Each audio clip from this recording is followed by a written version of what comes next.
అమ్మ ఆ పిలుపు ఒక వరం, అనుబంధాలకు ఆధారం. ఇటువంటి భాగ్యాన్నందించే అత్యుత్తమమైన ఫర్టిలిటీ హాస్పిటల్ 49. 49 అంటే సంతానం, 49 అంటే సంతోషం. 39 Andhra Pradesh Telangana. Back to back interviews ఇస్తున్నారు. ఏంటి ఇంటర్వ్యూస్ ఇవ్వడానికి రీజన్ ఏంటి? బికాజ్ నేను ఇదే ఫీల్డ్ కాబట్టి. ఈ 4 years జర్నీలో మీరు ఏం నేర్చుకున్నారు? తెలుగు నేర్చుకుంటాను. పెళ్ళి ఎప్పుడు చేసుకుందాం అనుకుంటున్నారు? మీ బ్రదర్స్ కానీ పేరెంట్స్ కానీ ప్రెజర్ ఏమైనా ఉందా మీ మీద? లేదు, మీ నుండే వస్తుంది నాకు. విజయ్ దేవరకొండతో చేస్తున్నారని టాక్ అనిపిస్తుంది నిజమే. అంటే జస్ట్ కాల్ వచ్చిందండి. పవన్ కళ్యాణ్ గురించి కూడా మీరు రీసెంట్గా ఆయన హెల్పింగ్ గురించి ఎవరికో తెలిసిన వాళ్ళకే చేశారు, సంథింగ్ ఏదో చెప్పారు కదా, సో ఏంటది? అంటే నాకు తెలిసిన వాళ్ళకండి 2 బేబీస్, హస్బెండ్ చనిపోయారు అనమాట. తెలుసుకొని మరి ఆయన వచ్చి తీసుకొని వెళ్ళి అమౌంట్ ఇప్పించారు. ఇండస్ట్రీకి వెళితే ఎలా ఉంటుందో తెలీదు, సో ఈ కమిట్మెంట్లని అవని ఇవని సో చాలా ఉంటాయి, సో వద్దని చాలామంది కామెంట్స్ చేస్తున్నారు. ఏం చెప్తారు మీరు? సో నాకు ఇండస్ట్రీ నుంచి ఒక 4 to 5 కాల్స్ వచ్చాయండి. ఎప్పుడు నాతో ఎవరు వల్గర్గా మాట్లాడలేదు.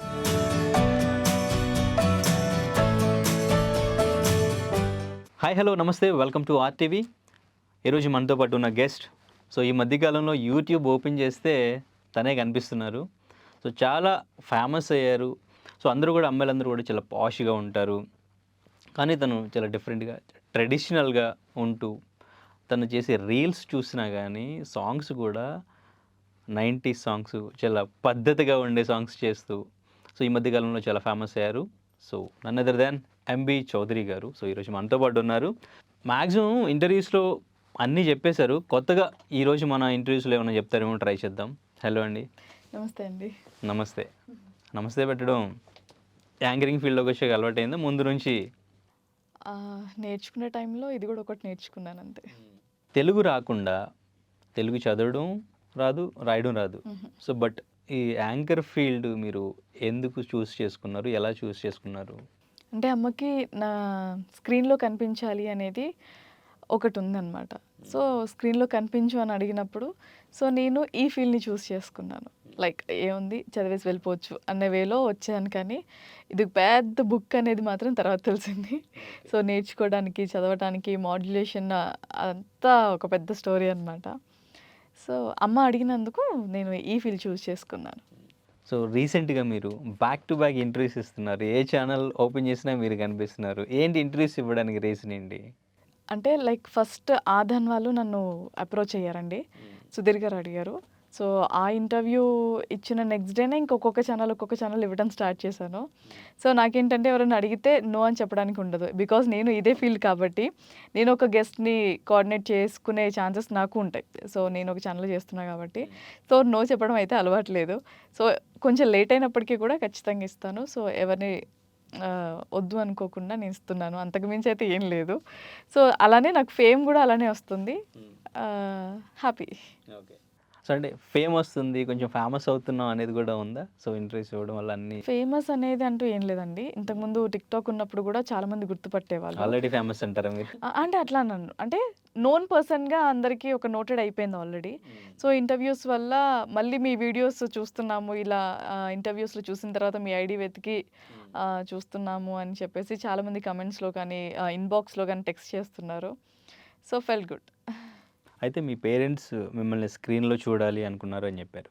సో మీ పేరెంట్స్ గురించి, ఫ్యామిలీ గురించి మ్యాక్సిమం ఇంటర్వ్యూస్లో అన్నింటిలో చెప్పారు. బట్ పేరెంట్స్ ఫార్మింగ్ చేసుకుంటూ భద్రాచలం కదా మీది? అవునండి, చర్ల. అంటే ఒక ఫార్మింగ్ చేసుకుంటున్న ఒక రైతు కుటుంబం నుంచి మనం వెళ్ళి స్క్రీన్లో కనిపించాలి అంటే అదంత ఈజీ కాదు. అది ఎలా పాసిబుల్ అనుకున్నారు అసలు పేరెంట్స్? ఫస్ట్ ఆఫ్ ఆల్ వాళ్ళకి ఆ ఇంట్రెస్ట్ ఎందుకు వచ్చింది? ఇంట్రెస్ట్ ఎందుకు వచ్చిందని అంటే అది వాళ్ళని అడగాలండి. మా అమ్మగారు అయితే నాకు జస్ట్ కనిపిస్తే బాగుంటుంది అని అనుకున్నారు. సో చెప్పాను కదా, ఈ ఫీల్డ్ చూస్ చేసుకున్నాను. వచ్చిన కొత్తలో అయితే నాకు తెలుగు రాదు, ఫ్రెషర్గానే జాయిన్ అయ్యాను. ఫేస్ చూసి తీసుకున్నారు. తర్వాత మెల్లగా ప్రాక్టీస్ చేసుకొని అందరి హెల్ప్ ఉంది, అది కూడా చాలా వాటిలో చెప్పాను. కెమెరామ్యాన్ డిపార్ట్మెంట్ కానీ, PCR డిపార్ట్మెంట్ కానీ, ఇలా ప్రతి ఒక్కరు కూడా సపోర్ట్ చేస్తూ ఉన్నారు నాకు. మేబీ వాళ్ళ వల్లనే నేను ఇప్పుడు ఈ పొజిషన్‌లో ఉన్నాను. అంటే ముందు మీ ఫస్ట్ బ్రదర్ కూడా సీరియల్ ఆర్టిస్ట్. అవునండి. సో మరి బ్రదర్ ఆల్రెడీ ఆర్టిస్ట్ అసలు first of all brother artist ఎలా అయ్యారు? అంటే పర్సనల్‌గా ఎప్పుడు నేను వెళ్ళి అట్లా అడగలేదు అన్నయ్యని. సో, ఎవరి బిజినెస్‌లో వాళ్ళు ఉంటారు. నార్మల్‌గా తెలిసిన ఆపర్చునిటీ ఫ్రెండ్స్ త్రూ వెళ్లారు. అన్నయ్య మెయిన్ అది కాదండి. మెయిన్ ఆర్టిస్ట్ అయితే కాదు. జస్ట్ ఏదో ఇష్టంతో స్క్రీన్ మీద కనిపించాలని చెప్పేసి అలా గెస్ట్ రోల్స్ చేస్తూ ఉంటారు. అన్నయ్య రియల్ ఎస్టేట్ చేస్తూ ఉంటారు. సో, అన్నయ్యది పెద్దన్నయ్యది అది. సో అందరూ కూడా సెటిల్డ్, అవును. వెల్ సెటిల్డ్, హ్మ్. డిఫరెంట్ ఫీల్డ్స్లో. అవును. అవును. అంటే పేరెంట్స్ చాలా పద్ధతిగా స్ట్రిక్ట్గా పెంచడమేనా దానికి రీజను? స్ట్రిక్ట్ అంటూ ఏముండదండి. మా నాన్నగారు ఎలా అంటే ఇచ్చినంత వరకు ఫ్రీడమ్ ఇస్తారు. ఇఫ్ ఇన్ కేస్ అందులో గనక ఏదైనా తప్పు జరిగిందనంటే లైఫ్‌లో మళ్ళీ అది మనకి దొరకదు. నాకు నా లైఫ్‌లో జరిగిందేంటంటే 10th అయిపోగానే ఇంటర్‌కి ఎగ్జామ్స్ రాస్తూ ఉంటారు. ఫ్రీ సీట్స్ కోసం అని చెప్పేసి కాలేజెస్ కండక్ట్ చేస్తూ ఉంటాయి. సో, ఒకసారి అలానే వెళ్ళే టైంలో 2, 3 టైమ్స్ డ్యాడీకి చెప్పెళ్ళాను. ఫోర్త్ టైమ్ అలా ఏదో ఉత్తిగా ఫ్రెండ్స్‌తో వెళ్ళడానికి అని చెప్పేసి నేనే నా దగ్గర ఉన్న పాకెట్ మనీ మమ్మీని అడిగి కట్టేసాను. కట్టేసిన తర్వాత డాడీ బాయ్ అన్నాను. ఎక్కడికి అని అన్నారు. అదే డాడీ మొన్న 2 టైమ్స్ ఎగ్జామ్ రాసాను కదా! థర్డ్ టైమ్ కూడా వెళ్తున్నాను అనేసి ఫోర్త్ టైమ్ కూడా వెళ్తున్నాను డాడీ అనంగానే ఓకే వెళ్ళిరా జాగ్రత్త అని చెప్పారు. వచ్చిన దగ్గర నుంచి ఈ రోజు వరకు కూడా నా చేతుల మీద నేను ఏ కాలేజ్ ఫీజులు గానీ ఏ ఫీజు కట్టలేదు. సో, ఇప్పటి వరకు మళ్ళీ నా చేతికి డబ్బులు ఇవ్వలేదు. స్టడీస్ కంప్లీట్ అయ్యేంత వరకు కూడా. సో, ఏదన్నా ఉంటే చెప్పి వెళ్ళాలి. చెప్పి చేయాలి. ఐదర్ అది రాంగ్ అయినా పర్లేదు, కరెక్ట్ అయినా పర్లేదు. ముందు ఇన్ఫర్మేషన్ అనేది మస్ట్ అండ్ షుడ్ అనేది డాడీ ఎక్కువ ట్రస్ట్ చేస్తారు. ఒక్కసారి లీనియన్స్ తీసుకొని ఏదన్నా ఓవర్ యాక్షన్ చేస్తే అక్కడికి కట్ అయిపోద్ది. సో మీరు ఇంత ట్రెడిషనల్గా ఉండడానికి కూడా రీజన్ పేరెంట్సేనా? ఆ! అంతేనండి. అంటే ఇప్పటి వరకు అంటే మీరు అడిగితే కొత్త క్వెషన్ వస్తుంది మా ఫ్యామిలీలో. సో, ఇప్పటి వరకు ఈ డ్రెసెస్ వేసుకోవాలి, ఈ డ్రెసెస్ వేసుకోవద్దనే రిస్ట్రిక్షన్స్ అయితే ఏం లేవు. కానీ మీరు అంటే ఇప్పుడున్న ఈ జనరేషన్లో సో అందరూ కూడా చాలా ఫ్రీడమ్, పాష్గా ఉండాలి, సో ఇంకా మనం ట్రెండీగా కనిపించాలి అని ఇలా అనుకుంటారు. కానీ మీరు ఇంత పద్ధతిగా శారీస్, ఆ గోరింటాకు ఇంత ట్రెడిషనల్గా ఉండడానికి ఏంటి రీజన్ ఏంటి అసలు? ఏదైనా ఉందా? రీజన్ అంటూ ఏం లేదండి. ఏ అమ్మాయికైనా ఇష్టం ఉంటుంది అలానే ఉండాలని. కానీ ప్రొఫెషన్ వల్ల కొంతమంది దానికి దూరంగా ఉంటారు, కొంతమంది దగ్గరగా ఉంటారు. సో, నా ప్రొఫెషన్‌లో ఎంచక్కా చీరలు కట్టుకోవచ్చు అనేది ఒకటి ఉంది కాబట్టి సో, నాకు చాలా ఇష్టం చీరలంటే. ఓకే. మీకు ఏది పిచ్చి అనంటే ఫస్ట్ చీరలనే చెప్తాను. ఎన్ని చీరలు ఉంటాయి మీకు కలెక్షన్? కౌంట్‌లెస్ అండి. అది మా అమ్మగారికి తెలుస్తది. ఒక్కసారి కట్టుకున్న చీర మళ్ళీ ఎన్ని రోజులకి? అలా అంటూ ఏం లేదండి. ఒక్కొక్కసారి మర్చిపోయి ఈరోజు కట్టుకుంది వాష్ చేసిన తర్వాత మళ్ళీ కబోర్డ్‌లో కనిపిస్తే పైనది పిక్ చేసేసుకుంటాను. అట్లాంటిది అంటూ ఏం లేదు. ఓకే. సో, ఏది కట్టుకున్నా నీట్‌గా కనిపించాలి, వల్గర్‌గా కాకుండా అనేది మెయిన్ థీమ్ అంతే. ఓకే. అసలు పాష్‌గా, లేదు. ట్రెండీగా అసలు ఉండరా? Jeans, T shirt. జీన్సెస్ వేస్తాను, అన్ని డ్రెసెస్ వేస్తాను. కాపోతే లైక్ ఎక్స్‌పోజ్డ్ లాంటివి అట్లాంటియన్నీ చేయను అంతే. కానీ అంటే మీరు పైకి ఇంత ట్రెడిషనల్‌గా కనిపించినా మీలో ఒక మాస్ ఉంది. ఆ! నేను కొన్ని డైలాగ్స్ లవ్ ఎందుకు చేయలేదు అంటే మా ఫ్రెండ్స్ కొంతమంది చెప్తున్నారు నాకేం చేస్తారని చెప్పేసి. ఇంకొన్ని విన్నాను, బాగా మాస్ డైలాగ్స్ విన్నాను. ఆ మాస్‌ని ఎందుకో దాచిపెడుతున్నట్టున్నారు. అంటే అవసరం అయిన ప్లేస్‌లో అది చూపించాలి గానీ అవసరం లేని దగ్గర ఎందుకండి? ఓకే. సో అంటే బీటెక్ నుంచి అంటే మీ ఫ్రెండ్స్‌కేనా స్టోరీస్, లవ్ స్టోరీస్ మీకేం లేవా అసలు? అదే ఒక ఇంటర్వ్యూలో చెప్పాను కదండీ! ఒక అబ్బాయి చేతి మీద డివైడర్‌తో పేరు రాసుకున్నాడు అని చెప్పి వాళ్ళ ఫాదర్‌కి కంప్లెయింట్ చేయించి ఆ స్టోరీ అదొకటే. ఇంకా అంతకంటే ఏం మీ లేదు. సైడ్ నుంచి? నా సైడ్ నుంచి ఏం లేదండి. నా సైడ్ ఎవరొచ్చినా అన్నయ్య అనేయటం అలవాటైపోయింది. అలానే కంటిన్యూ అవుతుంది. అన్నిట్లోనూ అదే చెప్తున్నారు. ఎవరొచ్చినా అన్నయ్య అంటాను. నిజంగా అంటే నార్మల్‌గా అరే భలే ఉన్నారు కదా! అనంగానే అన్నయ్య మీరు బాగున్నారు. ఇలా వచ్చేస్తదనమాట. అప్పటి నుంచి ఇప్పటికి ఇప్పటికి. ఏదో ఒకటి ఒక క్రష్ సంథింగ్ ఇంత మీరు చూసారు కదా జర్నీ, లైఫ్ అంతా చూసారు. అంటే లైక్ క్రష్ అనేది నార్మల్‌గా వీడియోస్ చూస్తారే ఈ అబ్బాయి మంచిగా అనిపిస్తున్నారు అని అనుకున్నాం అనుకోండి. ఒక 1 ఇయర్ తర్వాత ఆహా! కరెక్ట్ చాయిస్ కాదు అని అనిపిస్తది. సో, అలాంటప్పుడు మన మైండ్ ఒక సెటిల్ డౌన్‌లో లేని టైంలో అలాంటివి అనుకోవడం కూడా వేస్ట్, బయటకి చెప్పుకోవడం కూడా వేస్ట్. అందుకని నేను దేన్ని అంతగా తొందరగా ఒప్పుకోననమాట. నా అంటే ఫ్రెండ్స్ బాయ్స్‌ని నమ్మరా? బాయ్స్‌ని నమ్మను అని కాదు. నా మైండ్ సెట్ మీద నాకొక క్లారిటీ లేదు. అంటే క్లారిటీ లేని స్టేబుల్ టైంలో ఉండదనా మీ మైండ్ సెట్? చెప్తాను గదా! ఇప్పుడు ఒక సినిమా చూడంగానే ఈ హీరో ఫేవరెట్ అనుకుంటాం. నెక్స్ట్ సినిమా రాంగానే అబ్బా! ఈ హీరో భలే ఫేవరెట్. ఇప్పటి నుంచి ఈ హీరోని. ఇలా సెలెక్టివ్‌గా ఎందుకు అని చెప్పేసి. కానీ ఇలా ఉంటే మ్యారేజ్ విషయంలో ఎప్పటికీ ఒకళ్ళే ఉండాలి, అది అప్పుడు compulsory. మారకూడదు ఇంకా. ఆ, సో మరి అప్పుడు ఎట్లాగా? ఇంకా పెద్దవాళ్ళు చూస్తారు కదండి. మీరేం చూసుకోరండి, పెద్దవాళ్ళు ఓకే చేశారు, మీకు కూడా పర్సనల్గా కొన్ని ఉంటాయి కదా లేదు requirements. అంటే పెద్దవాళ్ళు చూసినప్పటికీ కూడా నా ఇష్టం లేనిది చెయ్యరు. అలా అనుకుంటే నాకు ఇష్టం లేకుండా చేయాలి అని అనుకుంటే ఎప్పుడో 3 years బ్యాకే నాకు మ్యారేజ్ అయిపోయేది. సో మా నాన్నగారికి ఏంటంటే నేను చేసుకోవాలి అని చెప్పాలి, అప్పుడు చేస్తారు అంతే. ఓకే, వాళ్ళు ఓకే చేసిన తర్వాత మీరు కూడా పర్సనల్గా తెలుసుకుని మీకు ఏమైనా ఉన్నాయా, రిక్వైర్మెంట్స్ ఏమైనా ఉన్నాయా? రిక్వైర్మెంట్స్ అంటూ ఏం లేదండి. ఇప్పుడున్న ప్రజెంట్ సిచ్యువేషన్కి అబ్బాయిలకి ప్రతి ఒక్కరికి పాస్ట్ ఉంటుంది. ఉన్నా లేకపోయినా, లేకపోతే మరీ అమ్మాయిలకి మంచిది. లేదంటారా? అమ్మాయిలకి ఉంటుంది. కానీ ఇప్పుడు నాకు లేదు మీకే కదా. పాస్ట్ లేదు అని చెప్తున్నారు, ఇది ఎందుకో కొంచెం ఆ, అంత నమ్మశక్యంగా అనిపించట్లేదు నాకు. నమ్మకండి, పర్లేదు. ఉమ్. సో నాదేంటంటే ఏదన్నా ఉన్నా డైరెక్ట్గా చెప్పేసుకోవాలి అంతే. థర్డ్ పర్సన్ ఇన్వాల్వ్ అవ్వద్దు లైఫ్లో అనేది మెయిన్ థింగ్. సో మీరు రీసెంట్ ఇంటర్వ్యూస్లో మీ బ్రదర్కి కాల్ చేస్తే ఎవరు ఏడిపిస్తున్నారని చెప్పేసి, నేను ఎవరు ఏడిపిస్తారు అసలు? కామెడీ నమ్మట్లేదు అసలు, ఏంటి మీ మీద అంత కాన్ఫిడెన్స్, అంత నమ్మకం? లైక్ అంటే అలా హ్యాండిల్ చేస్తారా? చేస్తానండి. Man handling? అంతవరకు వస్తే అప్పటి వరకు నా లిమిట్స్లో నేను ఉంటాను.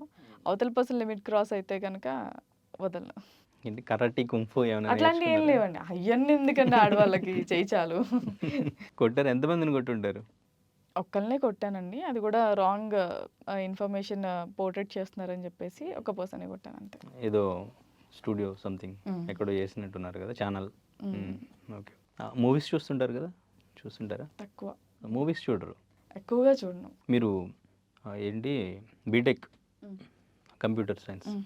తర్వాత అంటే ఈ ఫీల్డ్కి దానికి అసలు సంబంధమే లేదు కదా. సో బట్ మరి ఎందుకు అలా? జాబ్ ఏం చేశారా ఫస్ట్ దానికి సంబంధించి? చేశాను, తర్వాత నైట్ షిఫ్ట్స్ ఉంటున్నాయని చెప్పి చేయకుండా మానేశాను. మానేసిన తర్వాత ఇంకా అమ్మ ఈ ఫీల్డ్ అనేసరికి ఇందులో ఇది చూస్ చేసుకున్నాను అనమాట. కేవలం అమ్మగారి గురించి అంతే.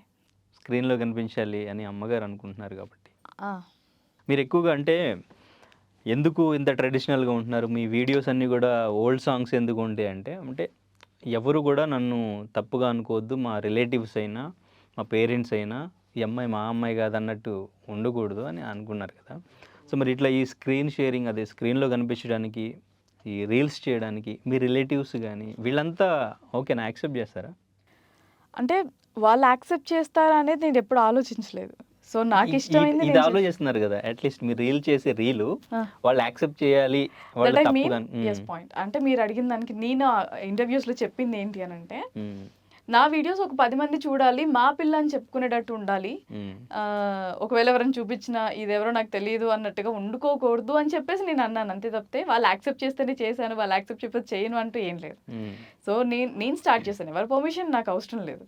సో మా పేరెంట్స్ ఓకేనా, మా పేరెంట్స్ అసలు వీటి గురించి ఎప్పుడు అడగలేదు కూడా, నన్ను చూసి ఎంజాయ్ చేయడమే తప్పితే ఎందుకు చేస్తున్నావు ఇప్పటివరకు అసలు ఈ క్వశ్చన్స్ లేవు. ఇంటర్వ్యూ స్టార్ట్ అయిన దగ్గర నుంచి పేరెంట్స్ ఒప్పుకున్నారా, అన్నయ్య ఒప్పుకున్నారా, ఈ క్వశ్చన్స్ తప్పితే బై మా ఫ్యామిలీతో అయితే నాకు ఎప్పుడు ఇటువంటి క్వశ్చన్స్ రాలేదు. ఓకే, మీ ఇంటర్వ్యూస్ చూస్తుంటారు అన్ని? అమ్మ నాన్న చూస్తారు, అన్నయ్య వాళ్ళు కొన్ని చూసారు. ఓకే, ఇప్పటివరకు చేసిన ఇంటర్వ్యూస్లో ఆ టాపిక్ గురించి ఎందుకు మాట్లాడావు, ఇలా ఎందుకు చేసావు No. అని ఏదైనా నో, అసలు? కాకపోతే ప్రతి దాంట్లో యాక్సిడెంట్ హైలైట్ చేసి దాని వెనక బ్యాక్గ్రౌండ్ మ్యూజిక్ వేసేసి నన్ను బ్లాక్ అండ్ వైట్లో చూపించేస్తున్నారు కదా, అది కాస్త సో యాక్సిడెంట్ ఎప్పుడైంది మీకు ఈ ఫీల్డ్కి వచ్చిన ఈ తర్వాత? ఫీల్డ్కి వచ్చిన తర్వాత ఓకే, ఆఫ్టర్ ఈ చేంజ్ ఓవర్ అంతా తర్వాతేనా? తర్వాతే అండి. అంటే మీరు ఏమైనా అనుకున్నారా మీ ముందు వీడియోస్ కానీ ఫొటోస్ కానీ చూసుకున్నప్పుడు, ఇప్పుడు చూసుకున్నప్పుడు అప్పుడు బాగున్నానా ఇప్పుడు బాగున్నానా, మనం ఏమైనా వర్కౌట్ ఏమైనా చేయాలి, ఇట్లా ఏమైనా అనుకున్నారా? అంటే వర్కౌట్ చేద్దామని అనిపిస్తుందండి. అంటే ఎవరైనా కొంచెం లావుగా ఉన్నారు, వీళ్ళు చల్లగా అంటే ఐ మీన్ సన్నగా ఉన్నారు అని అనుకున్నప్పుడు వర్కౌట్ చేసేద్దాం అన్నయ్య. మా లాస్ట్ నాకు ఫోన్ చేస్తా, నేను ఏ టైంకి వెళ్తున్నావు జిమ్కి అని అంటాను. నేను ఈ టైంకి వెళ్తున్నాను, మార్నింగ్ నన్ను కూడా లేపి నేను కూడా వచ్చేస్తాను అని అంటాను. వాడు లేపి లేపి లేపి వెళ్ళిపోతాడు. తర్వాత నేను ఎదురులేచి మెల్లగా ఫ్రెష్ అయిపోయి ఆఫీస్కి వెళ్ళిపోతాను. అంటే చూసుకుంటారు అంటే అప్పుడు బాగున్నాను ఇప్పుడు బాగున్నాను చూసుకుంటే మీకు అప్పుడే అంటే అప్పుడు సన్నగా ఉన్నాను, ఇప్పుడే బాగున్నారు కదా అందరూ ఇదే అంటున్నారు. మరి ఇంకా వర్కౌట్ చేయడం ఎందుకు? వర్కౌట్ ఏం చేయనండి, తింటారు హ్యాపీగా. కాకపోతే ఈ మధ్యన కొంచెం డైట్ స్టార్ట్ చేశాను అంతే. ఓకే, సో ఆల్మోస్ట్ ఇప్పుడు 4 years ఈ ఫీల్డ్కి వచ్చిన తర్వాత మీకు ఇండస్ట్రీ గురించి, ఇక్కడ ఉండే పాలిటిక్స్ గురించి, అన్నిటి గురించి ఐడియా వచ్చి ఉంటుంది కదా. అవును. సో చాలామంది మీ వీడియోస్ కింద కూడా కామెంట్స్ పెడుతున్నారు, ఇండస్ట్రీకి వెళితే ఎలా ఉంటుందో తెలీదు, సో ఈ కమిట్మెంట్లని అవని ఇవని సో చాలా ఉంటాయి, సో వద్దని చాలామంది కామెంట్స్ చేస్తున్నారు. ఏం చెప్తారు మీరు? లైక్ ఇంతకుముందు నేను ఈ ఫీల్డ్కి రాకముందు కూడా ట్రై చెయ్యి అని చెప్పిన వాళ్ళు చాలామంది ఉన్నారు. అండ్ సేమ్ యాజ్ ఇప్పుడు మీరు చెప్పారు కదా, కమిట్మెంట్స్ ఉంటాయి, అవి ఉంటాయి, ఇవి ఉంటాయి అని చెప్పేసి. సో నాకు ఇండస్ట్రీ నుంచి ఒక 4 to 5 కాల్స్ వచ్చాయండి. బట్ ఇప్పటి వరకు నాతో సాఫ్ట్ స్పోకెన్ పీపులే నాతో మాట్లాడారు, డైరెక్టర్సే మాట్లాడారు. ఇలా ఉంటుంది, అలా ఉంటుంది, మీ గురించి అర్థమైంది కాబట్టి మేము ఈ క్యారెక్టర్సే ఇస్తామని చెప్పిన వాళ్ళే కానీ ఎప్పుడు నాతో ఎవరు వల్గర్గా మాట్లాడలేదు. తర్వాత అనుకున్నాను, ఓకే అనవసరంగా ఇలాంటివి నమ్మాను అన్న ఫీలింగ్ అయితే వచ్చింది. సో ఇండస్ట్రీ గురించి బ్యాడ్గా అనుకునే వాళ్ళు ఎవరు బ్యాడ్గా అనుకోకండి, చాలా వరకు నాకు మంచిగానే కాల్స్ వచ్చాయి, రెస్పెక్ట్గానే నాతో మాట్లాడారు. అయితే ఫస్ట్ మీరు చెప్పినట్టే ఏ హీరోయిన్ ఎంట్రీ ఇచ్చినా చాలా ట్రెడిషనల్గా ఎంటర్ అవుతారు ఫస్ట్ రోల్.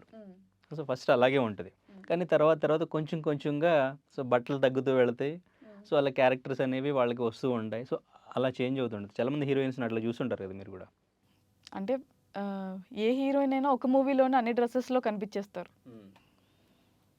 నాకు తెలిసినంత వరకు. సో మీరు సౌందర్య గారి చూసినట్టయితే ఎప్పుడు అలా కనిపించలేదు. సౌందర్య గారే కాదు, మీనా గారు కావచ్చు, వీళ్ళవన్నిటిలో కూడా ఎక్కువగా అలా కనిపించారు. అప్పుడు ట్రెండ్ అలా ఉండేది, ఇప్పుడు మొత్తం అప్పుడు ట్రెండ్ సెట్ చేశారు వాళ్ళు, సౌందర్య గారు. ఇప్పుడు మీరు ఇలా ట్రెండ్ మళ్ళీ సెట్ చేస్తారు. సో నేను ఈ ఫీల్డ్కి వచ్చి టిక్టాక్ స్టార్ట్ చేసి కూడా ఇప్పటికి 5 years అవుతుంది. 5 years నుంచి నా జర్నీ ఇలానే వెళ్ళింది. ఏ రోజు ఇప్పుడు మీరు అన్నారు కదా తగ్గుకుంటూ వచ్చాయని, అలా అనుకుంటే నాకు 18 million వరకు టిక్టాక్లో ఉండేవాళ్ళు ఫాలోవర్స్. అలా అనుకుంటే నేను అప్పుడే చేంజ్ అయ్యేదాన్ని కదా. మూవీ ఆఫర్స్ వస్తాయి, ఇట్లాంటి డ్రెస్సులు వేసుకుంటానంటే అప్పుడే వేసుకొని కూర్చున్నదాన్ని కదా. సో ఎప్పుడు అంటే మీరు మూవీస్లో చేయాలనేది కదా మీ ఎయిమ్?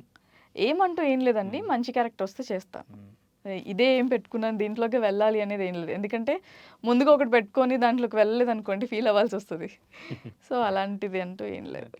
కానీ మిమ్మల్ని చూసిన తర్వాత ఎవరికైనా థాట్, ఓ ఇప్పుడు ఇట్లాగే ఉంటుంది కాబట్టి ఇటువంటి క్యారెక్టర్ ఇవ్వాలి, ఇటువంటి క్యారెక్టర్ చేస్తేనే బాగుంటుందని ఒకటే ఫిక్స్ అయిపోతుంటారు కదా, ఒకటే వేరియేషన్ ఒకటే కనిపిస్తుంటుంది. సో నెక్స్ట్ వేరియేషన్ ఏమైనా చూపించడానికి వేరే క్యారెక్టర్ రావడానికి ఛాన్సెస్ ఉంటాయి అంటారా? అది ఇంకా చూసే వాళ్ళని బట్టి ఉంటుంది.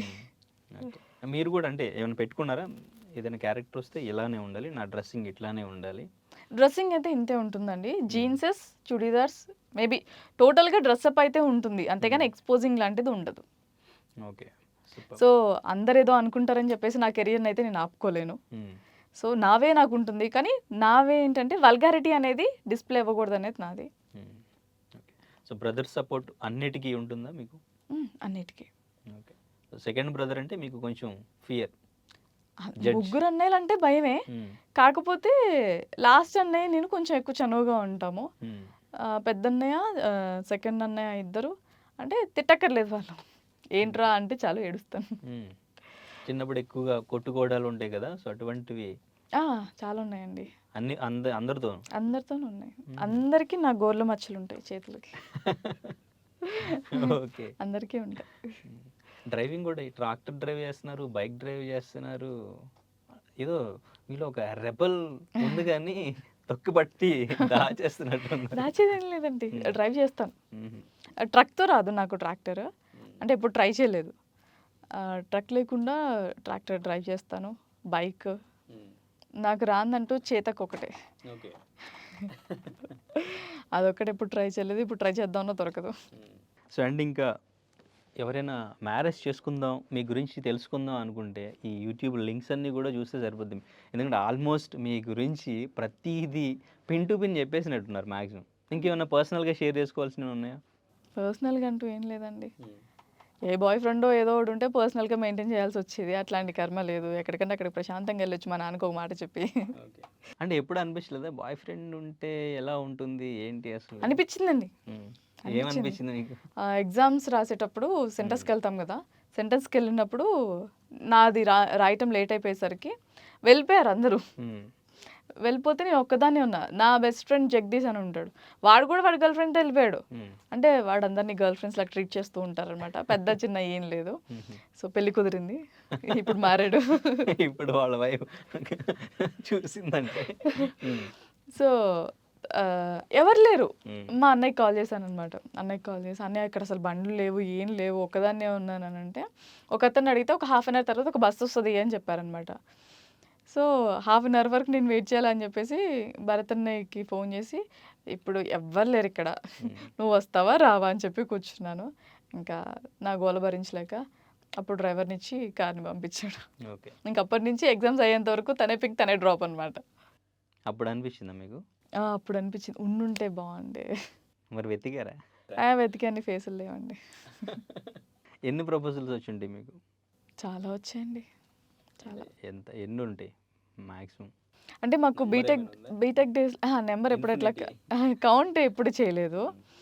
సో బీటెక్ డేస్లో కిరణ్ సార్ అని ఉండేవాళ్ళు అనమాట. సో మేము బంక్ కొట్టాలన్నా, ఏదైనా కొట్టాలనుకున్నా, క్లాస్కి రావద్దు అని అనుకున్నా కొంచెం సార్ని పర్మిషన్ అడిగేవాళ్ళం అనమాట. సో ఆ సార్ బాగా సపోర్ట్ చేసేవాళ్ళు అనమాట. సీనియర్స్ నుంచి ఎవరైనా ర్యాగింగ్ చేసినా ఒప్పుకునేవాళ్ళు. పీటీ చెప్పండి, ఎక్కువ తక్కువ ఇంకెవరైనా అడిగారంటే నా దగ్గరికి రండి, నేను చెప్తాను వాళ్ళ సంగతి అనేవాళ్ళు ఆ సార్ కూడా. సో ఆ సార్ బాగా సపోర్ట్ చేసేవాళ్ళు. మాకేదైనా కంప్లైంట్స్ ఇట్లాంటి ఏమన్నా ర్యాగింగ్ కానీ ఎవరైనా ప్రపోజల్స్ కానీ చేసినా ఎమ్మడి వెళ్ళిపోయి చెప్పేసేవాళ్ళం అనమాట. "సార్ ఇలా జరిగింది సార్" అని అంటే ఓకే అని చెప్పి నేమ్ రాసుకునేవాళ్ళు. ఇంకా తర్వాత ఏం జరుగుద్దో తెలియదు. తర్వాత నుంచి మళ్ళీ మా దగ్గరకు వచ్చేవాళ్ళు కాదు. అయితే మీకు వచ్చిన ప్రపోజల్స్లో చాలా బెస్ట్ అనిపించింది, సిన్సియర్ అనిపించింది, గుర్తుండిపోయింది ఏదైనా ఉందా? గుర్తుండిపోయేదండి ఏం లేదండి. చాలా సిన్సియర్గా ట్రై చేస్తున్నట్టున్నాడు, చూద్దామా ఆలోచిద్దామా అంటే మా సీనియర్లో ఒక ఆయన చేసేవాళ్ళు అనమాట. ఎప్పుడు నన్ను ఇలా చూస్తూ ఉండేవాళ్ళు. అనుకొని ఒకరోజు ఆగస్ట్ 15కి గిఫ్ట్స్ ఇస్తారు కదా, గేమ్స్ పెట్టేసి. అప్పుడు గిఫ్ట్స్ ఇచ్చే టైంలో నా పక్కన వచ్చి కూర్చున్నారనమాట సీట్ ఖాళీ అయ్యేసరికి. ఓకే అని చెప్పి ఎటో వెళ్దాం అనుకొని టక్కున పట్టుకొని, "అన్నయ్య ఒకసారి పట్టుకోరా, నేను బయటకు వెళ్ళేసి వస్తానని" చెప్పి పెట్టేసి వెళ్ళిపోయాను. అప్పుడు ఇంకా తనకి అర్థమైపోయింది వేస్ట్ ట్రై చేసి అని చెప్పేసి. ఇంకా అప్పటి నుంచి మళ్ళీ కామన్గా మాట్లాడటం స్టార్ట్ చేశారు. అన్నయ్య కాన్సెప్ట్ పట్టుకుని అందరినీ. ఓ తర్వాత అంటే మీకు ఇప్పటికి కూడా ఎప్పటికీ కూడా ఆ లవ్ అనేది కానీ ఏం అనిపించలేదు? ఇప్పటికైతే అనిపించలేదండి, తర్వాత అనిపిస్తే అనిపించవచ్చు. పేరెంట్స్కి చెప్పేస్తారు ముందే? చెప్పేస్తాను. తన గురించి ఒకసారి ఆలోచిద్దాం అనుకుంటున్నాను అని ముందు అన్నయ్యలను పంపించి ప్రపోజ్ చేశారు డాడీకి చెప్తాను, నాన్నగారికి లాస్ట్ అన్నయ్యకి చెప్తాను. ఎవరైనా ప్రపోజ్ చేసినా చేసినా టోటల్ స్టోరీ ఎలా జరిగింది, ఎలా చూసారు, ఎక్కడ జరిగింది, ఏ స్ట్రీట్లో జరిగింది అనేది మొత్తం చెప్తాను అనమాట డాడీకి అన్నయ్యకి. నవ్వుకుంటారు అనమాట పిచ్చోళ్ళు. ఎప్పుడైనా బ్రదర్స్ వచ్చి హ్యాండిల్ చేస్తుంది ఏమైనా ఉందా సిచ్యువేషన్? మీరు మొన్న కాల్ చేశారు కదా. అక్కడి వరకు ఎప్పుడు రాలేదు. అయితే మీరు లవ్ చేయాలన్నా, పెళ్లి చేసుకోవాలన్నా అబ్బాయి ఎలా ఉండాలి, ఎటువంటి క్వాలిటీస్ ఉండాలి, ఏమనుకుంటున్నారు? అసలు మైండ్లో ఏమైనా ఉందా మీకు? ఉంటుంది డెఫినెట్గా, చెప్పండి. నాకంటే హైట్ ఉండాలి. Height first priority? హైటే మరి ఇలా చూడలేను కదండి. ఓకే. హైట్ ఉండాలి, నా గోలను భరించాలి, చాలా కామ్గా ఉంటాను, కాకపోతే అప్పుడప్పుడు చేసేదాన్ని కూడా భరించాలి. ఏ సీక్రెట్స్ ఉండకూడదు, మెయిన్గా ఏ సీక్రెట్స్ ఉండకూడదు. తప్పు చేసినా పర్లేదు నాకు చెప్పేయాలి. థర్డ్ పర్సన్ వచ్చి చెప్తే గొడవలు అయిపోతాయి అన్నమాట. పాస్ట్ ఉన్నా ఓకేనా? పాస్ట్ ఉన్నా ఓకే, బట్ ఏదైనా ఉంటే ముందుగా నాకు చెప్పాలి. పాస్ట్ ఉన్నా పర్లేదు, ఏమైనా పర్లేదు, బట్ ఎటువంటి దాపరిక లేకుండా ట్రాన్స్పరెంట్గా ఉండాలి నాకు, అంతే. ఇదంతా జనరల్గా అనుకునేది, కానీ మీరు లైఫ్ గురించి కూడా ఆలోచిస్తారు కదా. ఫైనాన్షియల్గా ఎంత ఉండాలి, ఈ జాబ్ చేయాలి, మంత్లీ ఇంత ఇన్కమ్ ఉండాలి, రిలీజియను, క్యాస్ట్ ఇవన్నీ చూసుకుంటారు కదా. రిలీజియన్, క్యాస్ట్ అనేది ఎవరైనా పర్లేదండి. ఇంకా అమౌంట్ విషయానికి వచ్చేసరికి సిచ్యువేషన్స్ బాగుంటే నేను సంపాదిస్తాను, బాగాలేకపోతే ఎట్లయినా పర్లేదు, ఎవరు సంపాదించినా పర్లేదు, కానీ హ్యాపీగా ఉంటాం అంతే. తను సంపాదించినా పర్లేదు, సంపాదించకపోయినా పర్లేదు, నన్ను హ్యాపీగా చూసుకోవాలంతే. ఓకే. అంటే నేను లీడ్ చేసుకుంటా. నా సిచ్యువేషన్ బాగాలేనప్పుడు అప్పుడు తను కష్టపడితే చాలు. ఈ 4 years జర్నీలో మీరు ఏం నేర్చుకున్నారు? తెలుగు నేర్చుకున్నాను. సూపర్. అంటే ఫస్ట్ అసలు కెమెరా ముందుకి వచ్చినప్పుడు తెలుగు రాకుండా న్యూస్ ప్రెజెంటర్గా ఎలా స్టార్ట్ చేశారు? అసలు ఆ ఫస్ట్ కెమెరా ఫేస్ చేసినప్పుడు ఏంటి సిచ్యువేషన్ ఏంటి? వెంకట్ సార్ అని ఉండేవాళ్ళండి, ప్రజెంట్ సుమన్లో చేస్తున్నారు ఆయన. ఆ సారును జబర్దస్త్లో రాకేష్ వాళ్ళ బ్రదర్ సాయి గారు అని ఉంటారు. వీళ్ళిద్దరు నేను స్టార్టింగ్లో ఉన్నప్పుడు ఫ్లవర్స్ పెట్టేసి ఒక స్పిరిచువల్ది ప్రోగ్రామ్ చేయించారు. సో ఈ అమ్మాయి బాగుంది అని చెప్పేసి వాళ్ళిద్దరు అనుకున్నారు. అనుకొని ఒకసారి లైవ్ ఎక్కిచ్చేసారు డైరెక్ట్గా. ఒక 2 లైన్స్ ఇంట్రో ఇచ్చేసి తర్వాత క్వశ్చన్స్ ఎట్లానో ఉండేవి, అవి కామన్గా అడిగేవి, అవన్నీ ఇట్లా పెట్టుకునేదన్నమాట. నెక్స్ట్ ఏది అని భయం వేసేది. సో నేనే చదవడం రాదు కదా, నేర్చుకున్నారు అప్పటికి? అంటే వచ్చు, మరి పెద్ద పెద్ద పదాలు ఇలాంటివి కొన్ని రావన్నమాట. వైపాక్షిక అంటానికి రాదు, ఏదేదో మాట్లాడేదాన్ని ఆ పదానికి బదులు. ఆధ్యాత్మికవేత్త అంటానికి వచ్చేది కాదు. అది అనాలంటే అమ్మా ఈ పేరు కాకుండా వేరే పేరు ఏం లేదా సార్ అనేదాన్ని అనమాట. ఆ రేంజ్లో ఉండేదాన్ని. సో ఆ సార్ వాళ్ళ వల్లే నేను స్క్రీన్ ఎక్కాను. తర్వాత పీసీఆర్ వాళ్ళు మెయిన్. నేను ఏదన్నా అంటే గెస్ట్ ఇట్లా ఇప్పుడు మన ఇద్దరమే ఉన్నామండి. నేను యాంకర్ని, మీరు గెస్ట్. నేను ఒక క్వశ్చన్ అడుగుతాను, మీరు ఒక గంట సేపు చెప్పారనుకోండి, అమ్మాయ మాట్లాడుతున్నాడు అని అనుకునేదాన్ని.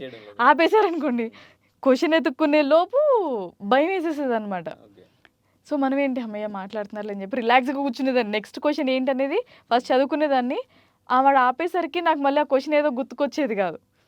సో ఇమీడియట్గా నేను అట్లా బ్లాంక్ అయిపోయిన టైంలో ఆనర్ నుంచి తీసేసి గెస్ట్ అపీరియన్స్ ఇవ్వటము, మైక్లో కెమెరా మైక్ నుంచి వాళ్ళకి మీరే ఏదైనా మాట్లాడండి అమ్మా అని చెప్పడము. సో అలా హ్యాండిల్ చేసి ఈ సిచ్యువేషన్కి తీసుకొచ్చారు. చెప్పాను కదా, మొత్తం ఈ కెమెరామ్యాన్ పీసీఆర్ వాళ్ళే, లేదంటే అసలు. ఇప్పుడు మొత్తం పర్ఫెక్టా తెలుగు చదవడం రాయడం? పెద్ద పెద్ద పదాలైనా అంటే చెప్పండి అంటారు మరి ప్రో అని నేను చెప్పలేనండి. ఇప్పటికీ బులెటిన్కి వెళ్ళే ముందు ఖచ్చితంగా నేను స్క్రిప్ట్ చూసుకుంటాను. నాకు వచ్చేసిందని చెప్పేసి ఎప్పుడూ వెళ్ళిపోను, ఓవర్గా వెళ్ళిపోను. ఎప్పుడైనా సరే స్క్రిప్ట్ చూసుకున్న తర్వాత ఆన్-ఎయిర్ ఎక్కుతాను. యూట్యూబ్ ఛానల్ ఎందుకు స్టార్ట్ చేశారు? అందరు స్టార్ట్ చేస్తున్నారని స్టార్ట్ చేశాను.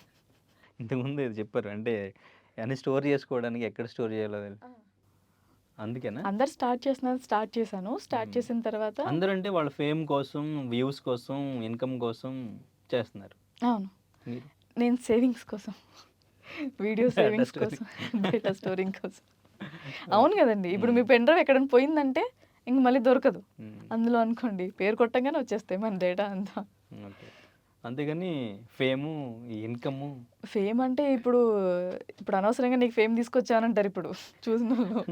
అలా అని కాదు, లైక్ అలానే స్టార్ట్ చేశాను. బట్ వన్స్ స్టార్ట్ చేసిన తర్వాత 1 year తర్వాత మళ్ళీ నేను స్టార్ట్ చేశాను దాన్ని యూస్ చేయటం. అప్పటి వరకు నాకు దానికి యూస్ చేయటం ఎలా ఏంటి అనేది తెలియదు అనమాట. సో 4 months అవుతుంది ఇప్పటికి స్టార్ట్ చేశాను నేను దాంట్లో వీడియోస్ పెట్టడం. సో 1 year 1.5 year బ్యాక్ వెళ్ళిన వీడియోస్ అన్ని తర్వాత పెట్టడం స్టార్ట్ చేశాను. వ్యూస్ బాగానే వస్తున్నాయి, దానికి తగ్గట్టు సబ్స్క్రైబర్స్ కూడా పెరుగుతున్నారు కదా. అంటే లైక్ ఒక పర్సన్ మన దగ్గర నుంచి ఏదో ఎక్స్పెక్ట్ చేస్తున్నారు అని అనిపించి దెన్ నేను బోనాల్ సాంగ్ చేశాను అనమాట. రెవెన్యూ కూడా స్టార్ట్ అయిందా? రెవెన్యూ స్టార్ట్ అయిపోయింది, ఆల్మోస్ట్ 2 monthsలోనే స్టార్ట్ అయింది. కాకపోతే మా అన్నయ్య వీడియో పెట్టినప్పుడు $ది ఆప్షన్ ఉంటుందంట. ఆప్షన్ కూడా నాకు తెలియదు, వదిలిపెట్టేసాను. 90K వెళ్ళిపోయింది అది.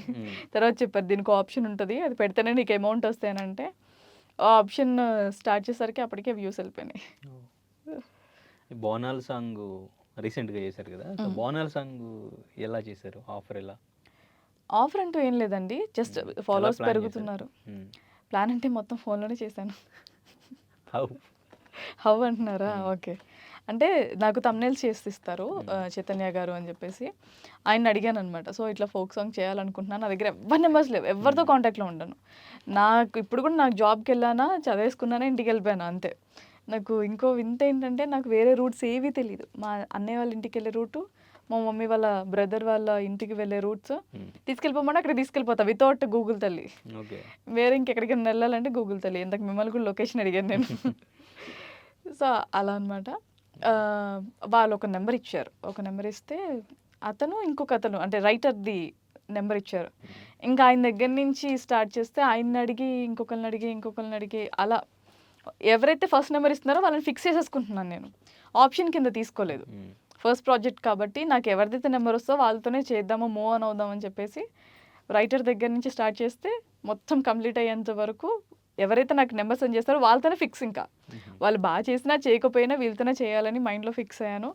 సో ఆల్మోస్ట్ ఒక 6 daysలో కంప్లీట్ చేస్తాం మొత్తం ప్రాజెక్ట్. అంటే ముందు హరిత గారు ఓకే చేశారా? హరిత గారిని నేను ఒక 4 days ముందు అడిగాను. నేను సాంగ్ అంతా రాయించేసుకున్న తర్వాత జస్ట్ ఆవిడకి ఒక మెసేజ్ పెట్టాను, అమ్మ ఇలా సాంగ్ చేస్తున్నాను చేస్తారా అని. అంటే వై నాట్, నాకు చాలా ఇంట్రెస్ట్ ఈ సాంగ్స్ అంటే అని చెప్పేసి ఆవిడ కూడా చేస్తా అని చెప్పారు. సో కానీ అంటే ఈ సాంగ్ మేకింగ్ అంతా బడ్జెట్ అదంతా మీరేనా మరి? మొత్తం నేనేనండి. ఎంత ఉంటుంది సాంగ్కి? చెప్పాలా? చెప్పను. అంటే లైక్ విన్న వాళ్ళకి తక్కువ అనిపించవచ్చు, ఎక్కువ అనిపించవచ్చు. బట్ నాకు తెలియకుండా నేను ఎక్కువ ఖర్చు పెట్టానని నేను అనుకున్నాను. 2,50,000 వరకు అయిందండి సాంగ్కి. చాలా డిజాస్టర్స్ అయినాయి సాంగ్లో కూడా. వర్షం పట్టము, పూజ అవ్వంగానే వర్షం స్టార్ట్ అయిపోయింది. అప్పటి వరకు అన్నీ సర్దుకొని పెట్టుకున్నాము. మాకు సెట్ వేసే వాళ్ళు హ్యాండ్ ఇచ్చారు. మనుషులు లేరు, సెట్ తీసుకొచ్చిన వాళ్ళ దగ్గర నుంచి మనుషులు లేరు. సో మాకు ఎవరైతే వీడియోలో డాన్సెస్ ఎవరైతే కనిపించారో బాయ్స్ మొత్తం నాకు హెల్ప్ఫుల్గా ఉన్నారు. జానురీ కొరియోగ్రాఫర్ అనమాట మాకు. సో వాళ్ళ టీం లేకపోతే ఆ రోజు సాంగ్ అయ్యేది కాదు. సో ఫస్ట్ సాంగ్ కాబట్టి మొత్తం మా ఫ్యామిలీయే ఉండాలి అని చెప్పేసి మా ఫ్యామిలీనే ఉంచి చేసాము. ఓకే. సో మీదేనా మొత్తం బడ్జెట్, ఫ్యామిలీదా? లేదండి, నాదే ఓన్ మనీ. సో ఇప్పుడు యూట్యూబ్ అండ్ ఇంకా మీరు మెయిన్ థింగ్ ఏంటంటే వర్షం పడి ఆగిపోయింది. ఆగిపోతే లైక్ నా కళ్ళల్లో వాటర్ ఇట్లా తిరుగుతున్నాయి నాకు.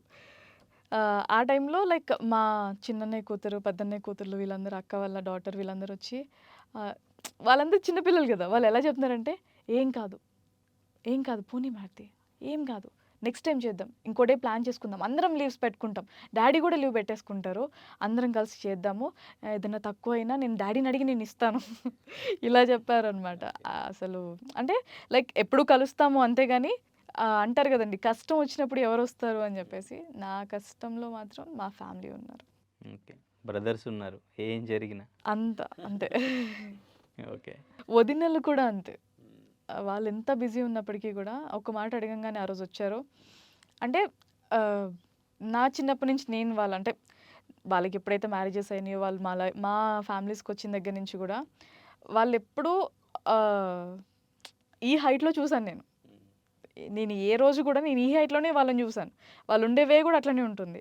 సో ఆ రోజు సాంగ్ షూట్ చేసే రోజు రూమ్స్ లేవు అక్కడ, ఉన్నాయి కానీ చాలా వాకబుల్ చేయాలి అక్కడికి ఇక్కడికి, ఏవీ లేవు. ఎండలో కూర్చోబెట్టానని, లిటరల్లీ ఎండలో ఉన్నారు, వర్షం పడితే వర్షంలో తడిచారు, మళ్ళీ ఎండారు, తిన్నారు, మళ్ళీ ఎండలో వచ్చింది, మళ్ళీ ఎండ వచ్చింది, మళ్ళీ వర్షం వచ్చింది. అసలు ఎంత డిజాస్టర్ అంటే అంత డిజాస్టర్. ఎప్పటికీ నేను అది చెప్పుకోలేను, ఎందుకంటే ఆ రేంజ్లో ఉన్న వాళ్ళని నేను అక్కడికి తీసుకొచ్చి కూర్చోబెట్టాను అనే బాధ అయితే నాకు ఉంటుంది. తర్వాత వీడియో చూసుకున్న తర్వాత, వ్యూస్ కామెంట్స్ చూసుకున్న తర్వాత దే ఫీల్ హ్యాపీ. చాలా అసలు అక్కడ జరిగిన దానికి అవుట్పుట్కి అసలు సంబంధం లేదు. ఫాదర్ ఇప్పటికీ ఫార్మింగ్ చేస్తుంటారా? లేదండి, నాన్నగారికి 91 years ఇప్పుడు. సో ఇంట్లోనే ఉంటారు స్టిల్. ఇప్పటికీ బండి మీద వెళ్ళి తిరిగేసి వస్తారు హ్యాపీగా. ఆయన వర్క్స్ ఆయనే, ఒకళ్ళ దగ్గర నుంచి రూపాయి అడగరు, ఏది ఆశించరు. ఆయనకు వచ్చే కౌలు డబ్బులు అవే. ఎంత ఉంటుంది పొలం మీకు? ఏంటండి పొలం ఎంత ఉంటుంది? అంటే వాళ్ళు లంక సంథింగ్ ఏవో పేర్లు ఉంటాయి వాటికి. వాళ్ళు మాట్లాడుతుంటే వింటమే కానీ ఎంత వస్తుంది ఏంటి అనేది ఎప్పుడు. ఎన్ని ఎకరాల పొలం ఉంటుంది అది తెలీదా మీకు? తెలియదండి. అసలు ఎంత పొలం ఉందో లిటరల్లీ తెలీదు ఇప్పటికీ కూడా. ఇప్పటికీ తెలియదు మీకు ఎంత రావాలి తర్వాత? మా నాన్నగారు ముగ్గురు అన్నలు కదా, ముగ్గురు అన్నలకి పెళ్ళిళ్ళైనాయి, ఎవరి దగ్గర నుంచి కట్నం తీసుకోరు. అక్కకు కూడా అట్లనే చేశారు. ఇప్పుడు నాకు కూడా పెళ్లి చేస్తే నాకు కట్నం ఇవ్వరు. Be ready. కట్నం లేకుండా చేసుకోవాలి? లేదు ఇవ్వరు. ఓకే, ముందే చెప్తారు అసలు అమ్మాయిని ఇస్తున్నాం కట్నం అట్లా. ఎవడు నమ్ముతాడని బంగారం అంటే అదంతా సోది, కానీ ఇవ్వరు. ముగ్గురు వదిలికి తీసుకోలేదు, ఇవ్వరు కూడా. సూపర్ అండి అసలు నిజంగా. అయితే అంటే ఇప్పుడు అన్నయ్యలు ఈ బాండింగ్ అనేది చాలా బాగుంటుంది రాఖీ పండుగలకి ఎక్కువగా. సో మీకు ఇచ్చిన బెస్ట్ గిఫ్ట్స్, మర్చిపోలేని మూమెంట్స్? టైం. అంటే వాళ్ళు బిజీ ఎలా ఉంటారో మీకు తెలిసిందే. ఇప్పుడు ఇంకా లాస్ట్ ఇయర్ చిన్ననే ఆల్రెడీ జడ్జ్ అయిన తర్వాత కూడా దొరకదేమో అని అనుకున్నాను నేను లిటరలీ టైం. ఎందుకంటే ఇంట్లో వాళ్ళతో స్పెండ్ చేయడానికి కూడా ఉండట్లేదు టైం అన్నయ్యకి. అలాంటిది కుదరదో అనుకున్నా. కాకపోతే నేను చిన్నప్పటి నుంచి ఏంటంటే పెద్దన్నయ్య కట్టిన తర్వాతే మిగతా అన్నయ్యలు కడతాను. రివర్స్లో ఎట్లా పడితే అట్లా కట్టను అనమాట. ఫస్ట్ నుంచి చిన్నప్పటి నుంచి ఉన్న అలవాటు. సో లాస్ట్ ఇయర్ ఇంకా అందరం కలిసి ఒక దగ్గర కూర్చొని కట్టుకున్నారు. ఎప్పుడు midnight 9 o'clockకి మా రాఖీ సెలబ్రేషన్ జరిగిందనమాట. సో వాళ్ళు ఏదైనా సర్ప్రైజ్ ఎప్పుడైనా మర్చిపోలేంది బర్త్డేస్కి కానీ రాఖీ అట్లాంటి పెద్ద ఒకవేళ నేను ఇచ్చిన వాళ్ళు పెద్ద సర్ప్రైజ్ ఎవరు ఏదైనా ఇచ్చారా అసలు ట్రై చేశారా? అట్లాంటి సర్ప్రైజెస్ అంటూ ఏముండవండి. కలవటం, ఎంజాయ్ చేసామా, నైట్‌కి డిస్పర్స్ అయిపోయామా అంతే. గిఫ్ట్స్ తీసుకోవడం ఇష్టం మీకు? ఆహ్, ఎవరి దగ్గర నుంచి కాదు గానీ, బయట వాళ్ళ ఎవరి దగ్గర నుంచి అయితే గిఫ్ట్స్ ఎక్కువ యాక్సెప్ట్ చేయను. ముగ్గురు అన్నయ్యల్లో అక్క గాని, అన్నయ్యలు గాని ఎవరెన్నిచ్చినా తీసుకుంటాను. ఇయర్ రింగ్స్‌తో సహా మా చిన్నన్నయ్య లాస్ట్ భరత్ అన్నయ్య ఎవ్రీ బర్త్‌డేకి ఏదో ఒక గోల్డ్ గిఫ్ట్ ఇస్తారు. ఈ లాస్ట్ ఇయర్ మా భరత్ అన్నయ్య, జాజి ఇద్దరు కలిసి ఇచ్చిన గిఫ్ట్ ఇది. మీరు ఇస్తుంటారా? నేను ఇస్తూ ఉంటాను. ఒక 50,000 బిల్లు, 25,000 బిల్లు అన్నయ్య కట్టుకుంటూ ఉంటాడు. కార్‌కి ఏదన్నా స్క్రాచెస్ పడ్డప్పుడు అట్లాంటి గిఫ్ట్‌లు ఇస్తూ ఉంటాను మా లాస్ట్ అన్నయ్యకి ఎక్కువగా. లాస్ట్ అన్నయ్య లాస్ట్ అన్నయ్యకి బాగా ఇస్తూ ఉంటాను. ఎప్పుడు అసలు ఏంటి అసలు ఇది ఏం అడగరా? అడగరు. ఎందుకంటే నేను మళ్ళీ దానికి నెయిల్ పాలిష్ చేసి కవర్ చేస్తానని భయం. వైట్ కార్‌కి ఒకసారి అట్లనే యాక్సిడెంట్ అంటే డెంట్ పడిందనమాట. ఎక్కడ డాడీ చూస్తే తిడతారు అని చెప్పేసి భయంతో నెయిల్ పాలిష్ తీసుకొని పైనుంచి ఏసేసాననమాట.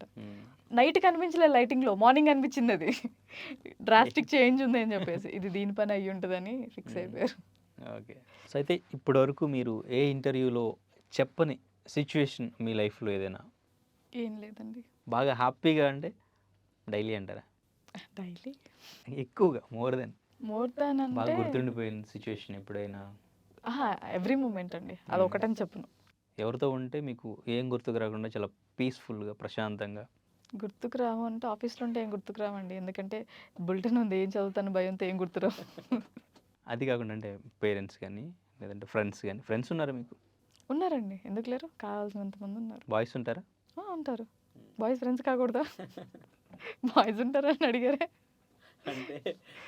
అంటే మీరు కొన్ని లిమిట్స్ పెట్టుకున్నారు కదా! సో బాయ్స్‌తో కూడా కొంచెం లిమిట్‌గా ఉంటారేమో లేదు ఫ్రెండ్‌షిప్ లేదండి. లాంటిది. అంటే ఆహ్, వెనక మాట్లాడే వాళ్ళని కాకుండా ఫేస్ మీద ఏదుంటే అది ఫేస్ మీద మాట్లాడే వాళ్ళని ఎక్కువగా చూస్ చేసుకుంటాను నేను. సో అందులో నాకు బాయ్స్ ఉన్నారు, గర్ల్స్ ఉన్నారు. Male and female both. అలా బెస్ట్ ఫ్రెండ్ అనుకున్న ఎవరైనా బాయ్ బెస్టీ, బాయ్ ఫ్రెండ్ ఎవరైనా కొంచెం లిమిట్ క్రాస్ చేసాడని కట్ చేసిన సిచ్యువేషన్ ఏదైనా ఉందా ఫ్రెండ్‌ని? అంత తోక జాడించేంత వరకు తెచ్చుకోను. ముందే తోకని కట్టి పెడతారు పక్కన. నచ్చకపోతే దూరం చేసేస్తాను. అంటే లైక్ బిహేవియర్‌లో గాని నాతోని కాదు. బయట వాళ్ళతో కూడా ఏదైనా తప్పుగా మాట్లాడినా టార్గెట్ అయితే అయిందండి. నా లైఫ్ బావుంటే చాలు. అదే తర్వాత ఎవరైనా మీరు చేసుకున్నారు, మ్యారేజ్ చేసుకున్నారంటే మీడియా నుంచి డెఫినెట్‌గా ఫోకస్ ఉంటది కదా! ఆ టెన్షన్ ఏమైనా ఉండిందా మీకు? అంటే లైక్ నేను మీడియానే కాబట్టి, నేను ఇప్పుడు ట్రెండింగ్‌లో ఉన్నాను కాబట్టి నా ఫేస్. నెక్స్ట్ ఇంకెవరైనా వస్తే వాళ్ళు. అప్పటికి నేను గుర్తుంటానా, గుర్తుండనా అనేది తెలీదు. ఇఫ్ ఇన్ కేస్ ఉంటే మంచిదే. ఎన్ని మూవీస్ ఇప్పటికి మీరు ఓకే చేశారు? 2 మూవీస్ అండి. బట్ ఇంకా డేట్స్ అనేవైతే నాకు కన్ఫర్మ్ చేయలేదు. జస్ట్ నాకు కాల్స్ వచ్చినాయి. క్యారెక్టర్ చెప్పారు. ఓకే అనుకున్నారు. ఇంకా అయితే డేట్స్ అయితే చెప్పలేదు. ఓకే. సో పెద్ద హీరోస్‌తో కూడా చేస్తున్నారా? పెద్ద హీరోస్ అంటే తెలీదండి. అంటే నా క్యారెక్టర్ వరకే చెప్పారు. విజయ్ దేవరకొండతో చేస్తున్నారని టాక్ వినిపిస్తుంది, నిజమే? అంటే జస్ట్ కాల్ వచ్చిందండి. అది ఇంకా వాళ్ళు ఒప్పుకుంటారా, ఒప్పుకోరా అసలు అది జరుగుద్దా అనేది కూడా తెలీదు. ఒక మంచి హీరోయిన్ అవ్వాలి అని ఉందా? మంచి హీరోయిన్ అంటే ఇప్పుడు ప్రెజెంట్ డేస్‌లో అయితే కాస్ట్యూమ్స్‌ని బట్టి ఖచ్చితంగా కాస్ట్యూమ్స్ చేంజ్ చేయాలి. సో నేను ఆ లిమిట్ నేను క్రాస్ చేయలేను. ఓకే. అంటే ఇప్పుడు ఉన్న వాళ్ళలో కీర్తి సురేష్ ఇటువంటి వాళ్ళు ఉన్నారు కదా! కీర్తి సురేష్ గారు గానీ, ఇంకెవరైనా సరే ఒక్క సాంగ్‌లో అయినా ఒక డ్రెస్ ఉంటది ఖచ్చితంగా. సో అలా నేను చెయ్యలేను అని నాకు భయం సెల్ఫ్‌గా. అందుకని డాన్స్ అవన్నీ అన్నీ వచ్చు కదా! అన్ని టాలెంట్స్ ఉన్నాయి. మీకు తెలీదు నా డాన్స్ గురించి అసలు. చూసా వీడియోస్ కొన్ని చూసాను. ఆ రోజు ఎన్ని కష్టాలు పడిందో కొరియోగ్రాఫర్‌కి తెలుసు. సో అండ్ ఇంక ఫైనల్‌గా పవన్ కళ్యాణ్ గురించి కూడా మీరు రీసెంట్‌గా ఆయన హెల్పింగ్ గురించి ఎవరికో తెలిసిన వాళ్ళకే చేశారు సంథింగ్ ఏదో చెప్పారు కదా! సో ఏంటది? అంటే నాకు తెలిసిన వాళ్ళకండి 2 బేబీస్. హస్బెండ్ చనిపోయారనమాట. సో కొన్ని అప్పులు కూడా ఉన్నాయి వాళ్ళకి. సో ఆవిడ వెళ్లారు. వెళ్తే గేట్ దగ్గరికే. ఓకే. అంటే కాంటాక్ట్ చేసారా ఎవరినైనా? కాంటాక్ట్ చేయలేదు. కాంటాక్ట్ హౌస్ చేయలేదు. తెలుసుకొని వెళ్ళిపోయారు. హౌస్ తెలుసుకొని వెళ్లారు. వెళ్తే లైక్ వాచ్‌మెన్ వాళ్ళు లేదు అని అంటే తెలుసుకొని మరి ఆయన వచ్చి తీసుకొని వెళ్ళి అమౌంట్ ఇప్పించారు. Sort of amount. అంటే నాకు తెలిసినంత వరకు తక్కువ. ఇప్పుడు ఒక చిన్న ఫేమ్ రాగానే ఇంటి ముందుకు వచ్చిన దొబ్బని వాళ్ళు చాలామంది ఉన్నారు. ఆ స్టేజ్‌లో ఉండి అలా హెల్ప్ చేయడం అనేది గ్రేట్ అనేది. సో మీకు ఫేవరెట్ ఎవరైనా ఉన్నారా హీరో? హీరో ఫేవరెట్ అంటూ ఎవరు లేరండి. ఓకే. నాకు ఎక్కువ సౌందర్య గారి మూవీస్ అంటే వెంకటేష్ గారు, సౌందర్య కాంబినేషన్ హిట్. ఎందుకు మీరు అంటే 90s కాబట్టి ఆ మైండ్స్ అదంతా 90s లాగా ఆలోచిస్తుంటారా? ఓకే. సూపర్బ్ అండి. సో ఇప్పుడైతే ఇప్పుడున్న జనరేషన్‌లో హీరోయిన్స్ అలా పెయిర్ ఎవరు మీకు అలా అనిపించలేదు? ఇప్పుడున్న హీరోయిన్స్‌లో అయితే సాయి పల్లవి గారు ఫిదా. నిజంగా ఫిదా. అంత అందంగా చూయించారు శేఖర్ కమ్ల గారు. ఓకే. డైరెక్టర్స్ ఎవరైనా మీకు ఫేవరెట్? శేఖర్ కమ్ల గారు మూవీస్ చాలా ఇష్టం. 'హ్యాపీ డేస్', హ్మ్. ఆ 'హ్యాపీ డేస్' ఒకటి, 'ఫిదా' ఒకటి, 'లైఫ్ ఈజ్ బ్యూటిఫుల్' ఇవన్నీ ఎప్పటికీ గుర్తుండిపోతాయి అనమాట. ఎవరైనా వస్తే అటువంటి క్యారెక్టర్ ఒకటి అంటే ఒక్క మూవీ చేసినా సరే లైఫ్ లాంగ్ గుర్తుండిపోయేటట్టు ఉండాలి అనేది. ఓకే. మీ ఫ్రెండ్స్‌కి మాక్సిమం మ్యారేజెస్ అయిపోయినాయా? పిల్లలు కూడా ఉన్నారు. వాళ్ళ బర్త్‌డేస్ కూడా ఎళ్లి కేక్ తిన్నాను. వాళ్ళ పెళ్లి కష్టాలు ఏమైనా చెప్తుంటారా? అంటే ఎక్కువ ఎవరు షేర్ చేయరండి. ఉన్నా చెయ్యరు. అంటే ఫన్నీగా పెళ్లి చేసుకోవద్దు, చేసుకుంటే ఇలా ఉంటది అని చాలామంది చెప్తుంటారు కదా! అంటే ఇప్పుడు అంటే బయటికి ఎటైనా వెళ్ళాలి అని అనుకున్నప్పుడు must and should husband permission, అత్తగారు ఉంటే అత్తగారి పర్మిషన్ మస్ట్ అండ్ షుడ్‌గా తీసుకోవాలి. అలాంటి టైంలో కొంచెం ఇబ్బంది అనిపిస్తది. బట్ మనం ఇంట్లో అమ్మ నాన్నకి ఎట్లా చెప్తామో అట్లా చెప్పేసి వస్తే అయిపోతది. బట్ అమ్మ నాన్నలాగే వాళ్ళు కూడా యాక్సెప్ట్ చేస్తే బావుంటది. ఓకే. సూపర్. సో, ప్రెజెంట్ అయితే న్యూస్ ప్రెజెంటర్‌గా సో, ఇంటర్వ్యూస్ కూడా చేస్తుంటారా? చేస్తాను. పొలిటికల్ ఇంటర్వ్యూస్, ఎంటర్‌టైన్‌మెంట్ పొలిటికల్ చాలా తక్కువండి. నాకు వాటి మీద అంతగా నాలెడ్జ్ లేదు. లైక్ ఈ టాపిక్ ఇస్తే ఒక 1 డే ముందు నాకు తెలుసుకొని చేస్తాను అంతేగాని బ్లైండ్‌గా వెళ్ళి కూర్చోను. తెలిస్తే కానీ సీట్ ఎక్కను. మీకు ఇష్టమైన పార్టీ ఏమైనా ఉందా? లేదండి. మీరు సపోర్ట్ చేసే పార్టీ? సపోర్ట్ అంటూ ఏం లేదు. అంటే లైక్ నాదేంటనంటే మీ ఫ్యామిలీ సపోర్ట్ ఏ పార్టీకి? ఎప్పుడు ఆ టాపిక్స్ రావండి. We are all neutral. అంటే మా పెద్దనేది ఒక ప్రొఫెషన్. మా చిన్నన్నయ్య జడ్జి కాబట్టి he want to be neutral. అక్క ఎల్ఐసి, అక్క కూడా న్యూట్రల్. మా డాడీ రైతు. సో ఎవరొచ్చినా రైతులకు మంచి జరగాలని కోరుకుంటారు. అంటే ఓటేసేటప్పుడు మాత్రం డెఫినెట్‌గా ఈ పార్టీ అని మైండ్‌లో పెట్టుకుంటారు కదా! వీళ్ళొస్తే బావుంటుంది. అప్పుడు మా నాన్నగారికి ఎవరనిపిస్తే వాళ్ళు. మా నాన్నగారు ఫ్యామిలీ అయితే అంతా కలిసి ఒక డెసిషన్ తీసుకుంటారా? లేదు లేదు లేదు లేదు. అట్లా లేదు. లేదు లేదు. అట్లా అందరం కలిసి ఒకసారి వెళ్దాం అని అనుకున్న ఒక్కొక్కళ్ళ ఓట్లు ఒక్కొక్కళ్ళ దగ్గర ఉన్నాయి. కష్టం. సో నాన్నగారు టీడీపీ అప్పుడున్నప్పుడు ఎన్టీఆర్ గారితో కూడా ప్రచారాలు అప్పుడు తిరిగారు నాన్నగారు కూడా ఆ టైంలో. సో, ప్రెజెంట్ అయితే ఈ ఫీల్డ్ బాగా నచ్చిందా? సాటిస్ఫై అవుతున్నారా? ఎంజాయ్ చేస్తున్నారా యా జాబ్? తెలుగు రాకముందు భయమేసేది. హ్మ్. తెలుగు వచ్చిన తర్వాత చదువుతుంటే చాలా హ్యాపీ అనిపిస్తుంది. సో, తెలుగింటి అమ్మాయిలాగా చక్కగా పద్ధతిగా ఆ. తెలుగు రాకపోయినా తెలుగు నేర్చుకుని చక్కగా సక్సెస్ఫుల్‌గా చేస్తున్నందుకు అండ్ ఇంకా ఇంత ఫేమస్ అయినందుకు నిజంగా వెరీ హ్యాపీ. ఎందుకంటే రేర్ ఇప్పుడు ఫస్ట్ నేను చెప్పినట్టు అమ్మాయిలందరూ కొంచెం ఫ్రీడమ్ వచ్చినా ఎంత ట్రెండీగా కనిపిద్దాం, సో లైఫ్ని లగ్జరీగా ఎంజాయ్ చేద్దాం బయట సో అని చూస్తుంటారు. సో మీరు అట్లా కాదు అనుకుంటున్నాను. నిజమే కదా? ఏమో మీకే అనిపించాలి. నాదైతే నాకు తెలుసు. ఓకే. సో ఇంత పద్ధతి గల అమ్మాయిలు రేర్. సో కాంపిటీషన్ ఉంటుంది ఇటువంటి అమ్మాయిలకి డెఫినెట్గా. మీరు చెప్పినట్టు డౌరీ తీసుకోకుండా చేసుకోవడానికి కామెంట్స్లో రెడీగా ఉంటారు. అడ్రస్లు కూడా పెడతారేమో ఐ థింక్. అదంతా నాన్నగారిది. ఆ క్రెడిట్ అంతా. Okay. Thank you so much అండి. ఈరోజు సిచ్యువేషన్ ఎలా ఉన్నా మీరు టైం చెప్పారు, టైంకి వచ్చారు. Thank you so much and all the very best. Thank you so much. అంటే మీరు అడిగారు. కాకపోతే నేను సడన్‌గా ఈరోజు చెప్పాను. ఇమ్మీడియేట్‌గా నాకు అరేంజ్ చేసినందుకు కూడా థ్యాంక్ యూ సో మచ్.